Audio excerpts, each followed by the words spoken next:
नमस्कार साथियों, मैं मनीष भारती संस्कृति पीसीएस प्लेटफॉर्म पर आप सभी का स्वागत करता हूं। साथियों, जैसा कि आप जानते हैं, हम सभी बीपीएससी मेंस एग्जामिनेशन को ध्यान में रखते हुए लगातार विभिन्न टॉपिक पर बात कर रहे हैं। पॉलिटी विषय से हमने शुरुआत किया है और आज जिस टॉपिक पर हम बात करने वाले हैं वह है न्यायिक सक्रियता।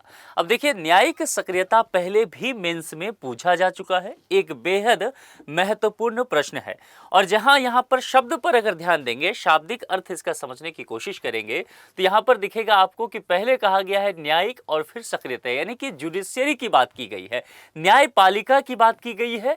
और न्यायपालिका अगर अधिक एक्टिव हो जाए, अधिक एक्टिव होने का मतलब है कि जैसे हमारे संविधान में शक्ति के पृथक्करण सिद्धांत की बात की गई है, जिसके तहत विधायिका हो, कार्यपालिका हो और न्यायपालिका, तीनों ही अंगों के अलग अलग कार्य दिए गए हैं। लेकिन न्यायपालिका के किसी ऐसे कार्य से लग सकता है कि वह विधायिका और कार्यपालिका के अधिकार का अतिक्रमण कर रही है, तो इस कंडीशन में इसे नाम दिया गया है न्यायिक सक्रियता। अब यहां पर इसके नकारात्मक और सकारात्मक पहलू दोनों हो सकते हैं। विभिन्न जो आलोचक हैं वो अलग अलग नजरिए से देखते हैं, विभिन्न केस के स्टडी को लेकर भी देखा जाता है। कुछ पक्ष का ये कहना होता है कि न्यायपालिका जब अत्यधिक दखल अंदाजी करना शुरू कर देती है विधायिका या कार्यपालिका के कामों में और उसके अधिकार को सीमित करने लग जाती है, तो निश्चित तौर पर वह कहीं ना कहीं अगर देखा जाए कल्याणकारी राज्य की अवधारणा के लिए उचित नहीं होता है। वहीं दूसरे पक्ष का यह भी कहता होता है कि नहीं, इसकी जो अवधारणा है, यानी कि न्यायिक सक्रियता की अवधारणा जो है, वह दरअसल समाज में सुधार, संरक्षण, यानी कि संवैधानिक संरक्षण की बात की जाएगी, और जो जनकल्याण राज्य की अवधारणा है उसको पुष्ट करने के लिए, और स्टेट के पास बहुत शक्ति है, तो स्टेट अपनी शक्ति का दुरुपयोग ना करे, है ना। जैसे मौलिक अधिकार की लेकर के बात करेंगे तो मौलिक अधिकार का हनन न करने लग जाए नागरिकों का। इन सब चीजों को देखते हुए जुडिशियरी के लिए न्यायिक सक्रियता होना अनिवार्य है या आवश्यक है। इस तरह की बातें भी की गई है। विस्तार से देखेंगे, पूरे डिबेट को समझने की कोशिश करेंगे, क्योंकि यहाँ से प्रश्न रहता है। ये आप कह सकते हैं यूपीएससी के लिए भी इंपॉर्टेंट है, विभिन्न पीसीएस के लिए, बीपीएससी में तो पूछा भी गया है। आएंगे उस पर विस्तार से चर्चा करेंगे। वहाँ इससे पहले आपके लिए एक सूचना है, संस्कृति आईएएस के द्वारा दिवाली स्पेशल ऑफर आपको दिया जा रहा है। इसकी वैलिडिटी 16 से 22 अक्टूबर तक रहने वाली है। पीसीएस फाउंडेशन कोर्स की चर्चा करेंगे। विभिन्न पीसीएस कोर्स में अगर आपको देखेंगे मोर देन 60 to 75% ऑफ आपको देखने को मिलेगा और 10% आपको एक्स्ट्रा ऑफ भी देखने को मिलेगा। तो ये ज़्यादा फायदा यहाँ पर है इस बार के ऑफर में आपके लिए। कॉन्टैक्ट नंबर दिए गए हैं, इस पर आप कॉन्टैक्ट करके या वेबसाइट पर विजिट करके अधिक जानकारी लीजिए। देखिए, बीपीएससी कोर्स के बारे में दिया गया है। आप में से बहुत सारे लोग जो है बीपीएससी के बारे में जानना चाह रहे थे, तो यहाँ पर आपको बता दिया गया है। ठीक है, तो यहाँ जानकारी लेकर के और फिर अपने मनचाहे कोर्स में आप नामांकन करा सकते हैं। अब चलिए अपने मुद्दे की तरफ चलते हैं, न्यायिक सक्रियता को लेकर के। सबसे पहले इसकी अवधारणा को विचार करते हैं, समझते हैं। अवधारणा क्या है? देखिए, इसके अंतर्गत न्यायालय को लेकर के बात किया गया है कि न्यायालय जो है अपने अधिकार क्षेत्र का कैसे इस्तेमाल करती है और अपने अधिकार क्षेत्र से आगे बढ़ते हुए किस तरह से सुधार के कार्य किए जाएं, संरक्षण के कार्य किए जाए, संवैधानिक संरक्षण कैसे प्रदान किए जाए, इन सब चीजों के लिए क्या करती है? सक्रिय भूमिका निभाने का कार्य करती है। अब दूसरा पहलू यह है कि उसका उद्देश्य क्या है। क्या इसका उद्देश्य यह है कि विधायिका और कार्यपालिका के अधिकारों को सीमित करना, या उसका उद्देश्य कुछ और है? ये समझने की बात है। देखिए, केवल विवादों का निपटारा करना नहीं, बल्कि नीति निर्माण, प्रशासनिक निर्णयों की निगरानी और नागरिकों के अधिकारों की रक्षा करना है। अब समझिए, दो तीन बातें हैं कि जब पॉलिसी मेकिंग का काम हो रहा है तो उसमें यह देखना कि नीति निर्माण के किसी भी ऐसे कार्य से नागरिकों के मौलिक अधिकार या किसी भी जरूरी अधिकार का हनन तो नहीं किया जा रहा है। ऐसा तो नहीं है कि अपनी शक्तियों का दुरुपयोग कर रही है विधायिका या कार्यपालिका। प्रशासनिक निर्णय जो लिए जा रहे हैं वह नागरिकों के अधिकार को ध्यान में रख करके तो लिया जा रहा है। तो कुल मिलाकर के देखेंगे ना, जैसे सोशल मीडिया या मीडिया को कहते हैं ना वॉच डॉग, वैसे ही यहाँ पर अगर देखा जाएगा तो न्यायपालिका का भी यहाँ पर काम कुछ ऐसा ही हो गया है कि सक्रियता बनाए रखना कि कहाँ पर क्या काम हो रहा है। अगर ऐसा हो रहा है फिर निश्चित तौर पर उसमें इन्वॉल्व होना और अपने न्यायिक दृष्टिकोण का इस्तेमाल करना। ठीक है, तो यहाँ पर इन सब चीजों को लेकर के बातें किया गया है और इसे न्यायिक निष्क्रियता जो है, कुछ लोग ये शब्द देते हैं, उससे अलग रखा जाता है कि बेहतर है कि आप एक्टिव होकर के उन चीजों में पार्टिसिपेट करें। ठीक है, निष्क्रिय न्यायपालिका केवल अदालत में प्रस्तुत मामलों पर निर्णय देती है, जबकि नीतिगत मामलों पर हस्तक्षेप नहीं करती है। ये किसकी बात किया गया है? निष्क्रिय न्यायपालिका को लेकर के। लेकिन इसके विपरीत अगर न्यायिक सक्रियता की बात करेंगे तो न्यायालय जो है वह न्यायालय मतलब न्यायपालिका के अंदर, अदालत के अंदर जो काम हो रहा है वह तो ठीक है, उसके बाहर के चीजों पर भी संज्ञान लेती है कि सोशल जस्टिस हो रहा है कि नहीं, पर्यावरण संरक्षण की बात की गई नहीं। अब देखिए आप पर्यावरण संरक्षण की बात करेंगे, आर्टिकल 21। आर्टिकल 21 क्या है? राइट टू लाइफ की बात करता है, जीवन के अधिकार की बात करता है, फंडामेंटल राइट है, ठीक है, संविधान के भाग 3 में शामिल ये है। और उसमें अगर देखा जाए आर्टिकल 21 को, तो आपने देखा पिछले दिनों क्या किया सुप्रीम कोर्ट ने, इसका विस्तार किया, इसकी व्याख्या किया, और व्याख्या करके पर्यावरण के इश्यूज को भी आर्टिकल 21 के तहत डालते हुए इसे मौलिक अधिकार बना दिया है ना, नागरिकों के लिए। तो कुल मिलाकर के क्या हुआ कि यह कहीं न कहीं न्यायिक सक्रियता दिखाता है। और बताइए क्या ये न्यायिक सक्रियता होना सुप्रीम कोर्ट का बुरा है? नहीं, बल्कि अच्छा है। अगर प्रशासन और सरकार को ये लगता है कि प्रदूषण हो रहा है, होने देते हैं, बाकी चीजों पर ध्यान देते हैं, तो समझिए प्रतिवर्ष बहुत सारे ऐसे बच्चे हैं, बूढ़े हैं, युवा हैं जिनकी मृत्यु केवल प्रदूषण की वजह से हो जाती है। तो जाहिर सी बात है उस स्थिति में न्यायपालिका के लिए आवश्यक है कि स्वच्छ पर्यावरण का अधिकार भी नागरिकों के लिए राज्य मुहैया कराए, क्योंकि वह उसका मौलिक अधिकार है। इसमें आप डाल दिया, मामला समझ में आ रहा है। तो कुल मिलाकर के देखेंगे ना, इस तरह के जो सामाजिक चीजें हैं, पर्यावरण के पहलू हैं, शिक्षा है, स्वास्थ्य, निःशुल्क शिक्षा की व्यवस्था किया कि 6 से 14 वर्ष की बच्चों को आप निःशुल्क अनिवार्य शिक्षा देंगे, ये फंडामेंटल राइट्स में जोड़ा गया। स्वास्थ्य को लेकर के चर्चा किया, महिला एवं बाल अधिकार को लेकर के बात किया। ऐसे तमाम ऐसे मुद्दे हैं जिस पर निश्चित तौर पर सुधारात्मक पहलू भूमिका निभाया जा सकता था कोर्ट के द्वारा, और कोर्ट ने निभाया ही। तो इसको न्यायिक सक्रियता के अंतर्गत रखा गया है, जो कि निश्चित तौर पर बेहतर ही है। कुल मिलाकर के देखेंगे भारत में न्यायिक सक्रियता का आरंभ कहां से हुआ, और आरंभ के लिए कहा जाता है कि यह पब्लिक इंटरेस्ट लिटिगेशन यानी कि PIL आपने सुना होगा, जनहित याचिका या फिर आप इसको लोकहित याचिका कह सकते हैं। ध्यान दीजिएगा, अब इसके अंतर्गत क्या होता है, ये जनहित याचिका या लोकहित याचिका या PIL, दरअसल ये क्या है समझिए। यहाँ पर 1980 के दशक से ये कहानी शुरू होता है।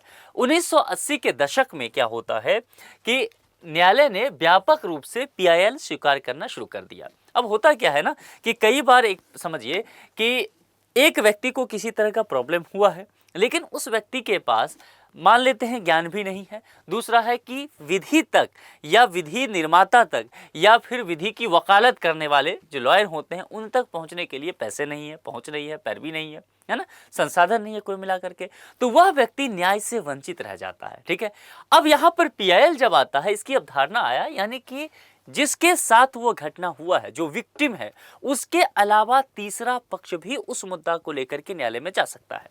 और वो कैसे? PIL के माध्यम से। जनहित की याचिका है, जनता के हित की बात है, वो लेकर के आप अदालत में पहुंच जाइए, जिसको जैसे कि उदाहरण के तौर पर मैं बताता हूं आपको, अभी बहुत अच्छा उदाहरण आप समझ जाएंगे। SIR का मुद्दा है, वोटर पुनरीक्षण का काम बिहार में भी हुआ। आपने देखा कि वोटर लिस्ट से बहुत सारे लोगों का नाम क्या हुआ, कट गया, और वे लोग सुप्रीम कोर्ट तक नहीं पहुंच पाए। लेकिन आपने ध्यान दिया होगा सुप्रीम कोर्ट में PIL कुछ पहुंचा, और ये PIL कौन लेकर के पहुंचे थे? बहुत सारे देखेंगे समाज सेवी पहुंच गए थे, वे सारे लोग जो नीति निर्माण का काम कर रहे हैं विभिन्न एजेंसियों के साथ जुड़ करके वो पहुंचे थे। उसमें से वो लोग नहीं थे जिनका नाम कटा था, ये PIL डालने वाले लोग उनको लेकर के सुप्रीम कोर्ट पहुंचे थे, समझिए। तो यही होता है PIL का फायदा, यानी कि जिसके साथ कुछ अन्याय हुआ है, जिसके साथ न्याय नीतिगत बातें को लेकर के कुछ न कुछ न्याय की अवधारणा को ठेस पहुंचा है, तो उसके जगह पर कोई तीसरा व्यक्ति PIL लेकर के पहुंच जाता है कोर्ट। तो यहां पर जब सुप्रीम कोर्ट ने PIL स्वीकारना शुरू कर दिया, तो नागरिक हो जाए, सामाजिक संगठन हो जाए, या स्वयं न्यायालय भी, अब अखबार में कोई मुद्दा छपा, कहीं पर अगर देखा गया कि जैसे कि अभी एक राजस्थान की एक नदी हुई है, उस नदी में देखा गया कि पानी नहीं है, और उस पर एक डॉक्यूमेंट्री एक न्यूज़ चैनल ने किया था, और उसके बाद जो है सुप्रीम कोर्ट ने स्वतः संज्ञान ले लिया, सुओ मोटो उसको कहा जाता है, और स्वतः संज्ञान लेते हुए उस पर कार्रवाई करने की बात की गई, सरकार को नोटिस भेज दिया गया है। अखबार में छपे न्यूज़ के आधार पर भी कोर्ट ऐसा कर लेती है, तो ये क्या है? स्वतः संज्ञान लिया गया। अब एक नज़र से आपको लगेगा कि ये न्याय की सक्रियता है। अब अखबार में जज साहब जो है सवेरे चाय पी रहे हैं और अखबार पढ़ रहे हैं, और उन्हें लगा कि ये वाला मुद्दा जो है, एक स्कूल में कुछ बच्चों के लिए ज़रूरी सुविधाएं नहीं है, और वहाँ बच्चे काफ़ी पढ़ने जा रहे हैं, इसके बावजूद भी समस्या है, संसाधन की कमी है और जो प्रशासन है वो उदासीन स्थिति में है। उनको लगा कि ये काम करना चाहिए, उन्होंने कहा कि ये मुद्दा आया नहीं है कोर्ट में, तो चलो हम लेते हैं, इस पर बात करते हैं। स्वतः संज्ञान ले लिया। उस मुद्दा को उठाते हुए जज साहब जो है चाय पीते हुए कोर्ट में पहुंचे और उठाया, प्रशासन को नोटिस भेज दिया कि भाई आप जवाब दीजिए, आइए कटघरे में खड़ा होइए कि क्यों नहीं ये काम हो रहा है। इसको कहते हैं सुओ मोटो। और ये बहुत अच्छा है स्वतः संज्ञान, क्योंकि देखिए दूसरे नजरिए से आपको दिखेगा कि ये न्यायिक सक्रियता है, लेकिन आप देखेंगे तो निश्चित तौर पर ये आपको समाज के हित में भी दिखेगा। हाँ, कुछ मुद्दा ऐसा हो भी सकता है जिसमें न्यायिक सक्रियता देखने को मिले, क्योंकि अदालत के अंदर भी तो मनुष्य ही बैठे हैं ना, जज साहब भी, तो निश्चित तौर पर वो आपको मानवीय चीजें जो है उसको कंसीडर करके चलना पड़ेगा। ये इसके पक्ष के तहत आप कह सकते हैं। तो इसके तहत क्या होता है कि न्यायालय ने सरकारी अधिकारियों को निर्देश, अनुदेश और सलाह जारी की और कभी कभी नीति निर्माण में मार्गदर्शन देना भी शुरू कर दिया, जैसे कि मैंने प्रदूषण नियंत्रण को लेकर के कहा। इसके बाद संरक्षण क्षेत्रों का प्रबंधन, जेल सुधार को लेकर के काफी बातें की गई। शिक्षा के अधिकार के मामलों में न्यायालय जो है महत्वपूर्ण यहाँ पर फैसला देना शुरू कर दी और इसके महत्व धीरे धीरे न्याय सक्रियता को लेकर के बढ़ता है। अब महत्व क्या है? पहली बात क्या है कि नागरिकों के अधिकार की रक्षा इससे की जाती है। शासन जो है वो जवाबदेह है, उसको समझ में आ रहा है कि न्यायपालिका स्वतः संज्ञान भी ले सकती है, तो भ्रष्टाचार भी रुकता है, प्रशासनिक विफलताओं पे से नियंत्रण भी लगता है। और दूसरी बात, संविधान की मूल संरचना, जो हमने कहा कि केशवानंद भारती वाद जो हुआ 1973 में, तो वहां से जो बेसिक स्ट्रक्चर का फंडा निकलता है, तो कोर्ट के सशक्त होने से, सक्रिय होने की वजह से, जो अगर कोई मान लेते हैं कि पार्लियामेंट के द्वारा या प्रशासन के द्वारा ही नागरिकों के अधिकार का हनन किया जाता है या कानून में कुछ इस तरह की तब्दीली की जाती है, तो कोर्ट वहां पर जो है सक्रिय रह सकती है। अब इन सब चीजों से क्या होता है, जो हमारे लोकतांत्रिक के मूल्य हैं वह अक्षुण्ण बना रहता है और न्यायिक सक्रियता से संवैधानिक सिद्धांतों का प्रचार और व्यवहारिक पालन जो है वह सुनिश्चित हो पाता है। तो निश्चित तौर पर यह बेहतर तो लगता है, लेकिन इसके कुछ आलोचना भी है, दूसरे पहलू को भी हमें समझना पड़ेगा। और आलोचना क्या है कि निश्चित तौर पर कभी कभी आपको ऐसा लगेगा कि नीति निर्माण के काम में ज्यादा ही हस्तक्षेप कर रही है न्यायालय। सरकार जो भी कानून जो है पार्लियामेंट में बना रही है,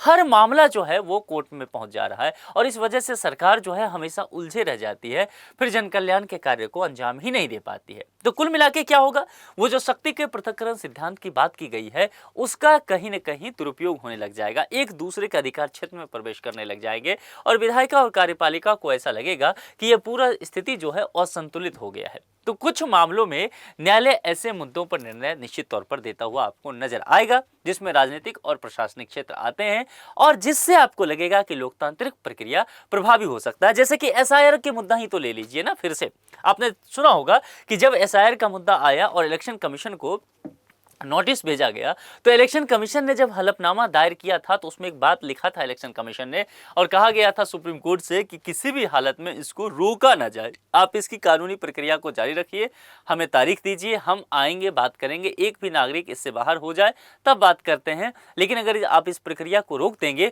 तो बिहार में नवंबर के महीने में चुनाव होना है, तो कुल मिलाकर के 1 ही 2 महीने का समय है, तो फिर एसआईआर का काम होगा कब?